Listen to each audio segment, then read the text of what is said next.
Some crimes leave marks that never fade, not on the body, but on the soul.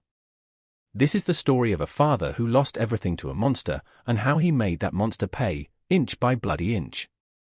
If you can stomach true poetic justice, stay with me. My name is Lukas Adler. I was once a respected surgeon in Vienna, hand steady enough to thread arteries thinner than silk. But that was before the night that carved me hollow. I live now in a quiet valley in the Austrian Alps, in a stone house my grandfather built. The village below is small, the kind of place where everyone knows your grief and pretends not to see it. Snow stays late here, and the forests are thick and dark. Perfect for secrets. My daughter, Anna, was 22. She had her mother's eyes, pale green, always laughing. She studied art restoration in Salzburg and came home most weekends. That last weekend, she never made it to the train. They found her 3 days later in a ditch outside the village. Pause? She had been taken. Beaten. Cat. The medical examiner's report was clinical, detached. Multiple lacerations. Fractured ribs. Signs of prolonged assault.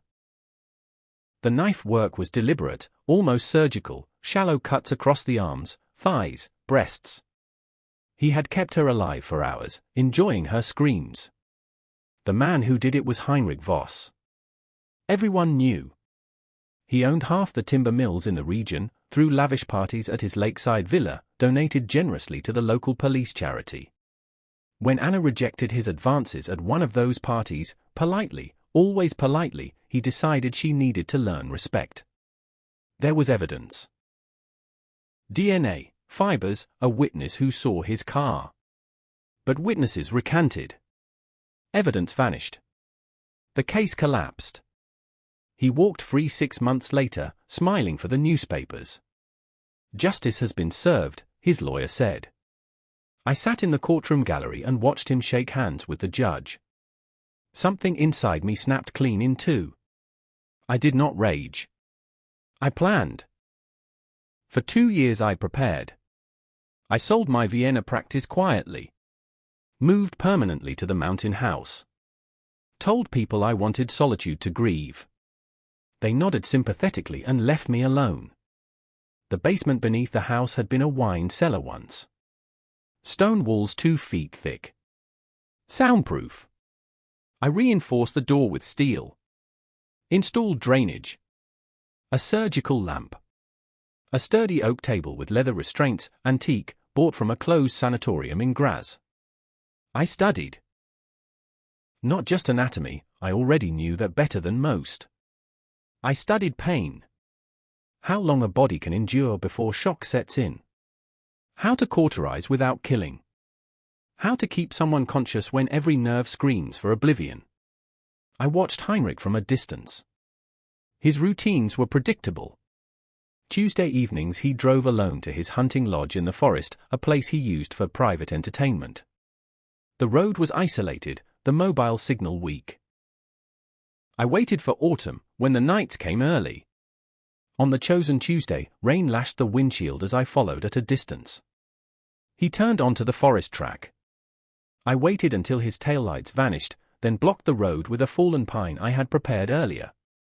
He stepped out, cursing, expensive coat soaked. I wore a balaclava, nondescript clothes.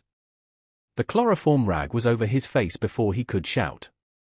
He struggled, strong man, gym-toned, but chemicals don't care about strength. He went limp.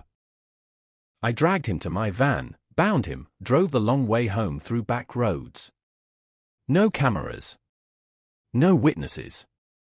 When he woke, he was naked on the table, restrained at wrists, ankles, waist, throat. The lamp glared down. Surgical tools gleamed on a tray beside him. I wore a plain surgical gown, mask, gloves. My voice was calm. Good evening, Heinrich. His eyes bulged. Recognition came slowly. Adler? Lukas Adler? Have you lost your mind? I picked up a scalpel. No, I said. I found it. Pause? I began with the hands. He had used his hands on Anna, to hold her down, to strike her, to grip the knife. I broke each finger slowly, one joint at a time, using surgical pliers. The cracks were sharp, like green wood snapping. He screamed until his voice shredded. Then I flayed the palms, shallow, precise strips. Enough to expose raw nerve endings without fatal blood loss. I cauterized carefully. He would feel every breath of air on them for days. He begged. Offered money. Threatened me with his connections. I reminded him, gently, that his connections had already failed him once. Day 2 was the torso. Anna's ribs had been cracked, one puncturing a lung. She drowned slowly in her own blood. I used a small bone saw. For ribs on the left side. Not clean breaks, splintered, the way hers were. I left bone fragments to grind against tissue with every breath.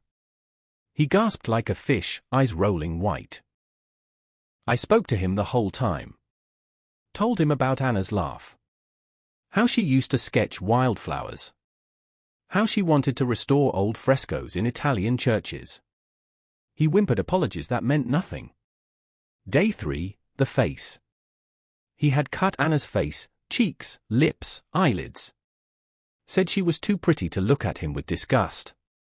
I mirrored every cut. Exact depth. Exact placement. The scalpel was sharp, the pain was exquisite.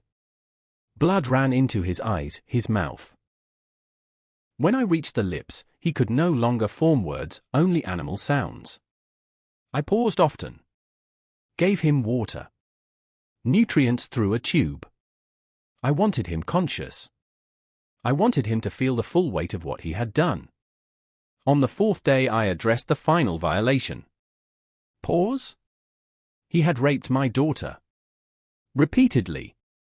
Torn her inside. I did not sink to sexual violence. That would make me like him. Instead, I performed a precise orchiectomy. Local anesthetic, I wanted him awake. I removed what he had used as a weapon. Cauterized. Sutured. He fainted then, for the first time. When he woke, I showed him the jar. Preserved in formalin. Labeled, Heinrich Voss, Instrument of Evil. He wept. Not for remorse. For the loss of himself. I kept him alive for 9 days total, the exact time between Anna's disappearance and the discovery of her body. On the 9th day, I replicated her final injuries. The deep abdominal cuts. The slow exsanguination. I sat beside him as the light faded from his eyes. Held his ruined hand. Whispered, she was afraid at the end. Were you? He tried to speak. Only blood bubbled. When it was over, I cleaned meticulously. Dissolved the body in caustic soda in barrels. Scattered the remains across remote alpine ravines where bears and wolves would finish the work. The table was scrubbed. Tools sterilized. The basement became a wine cellar again. I returned to my quiet life. People say I seem calmer now. More at peace. They are not wrong. Some nights I sit by the fire with a glass of red, watching flames dance. I think of Anna sketching in the meadow. I think of Heinrich's eyes when he finally understood. Justice is not always blind. Sometimes it sees perfectly. And sometimes it cuts deep. Pause, long beat. That is my story. The only one I will ever tell. If you meet a monster who walks free, remember, flesh remembers. And flesh can answer back.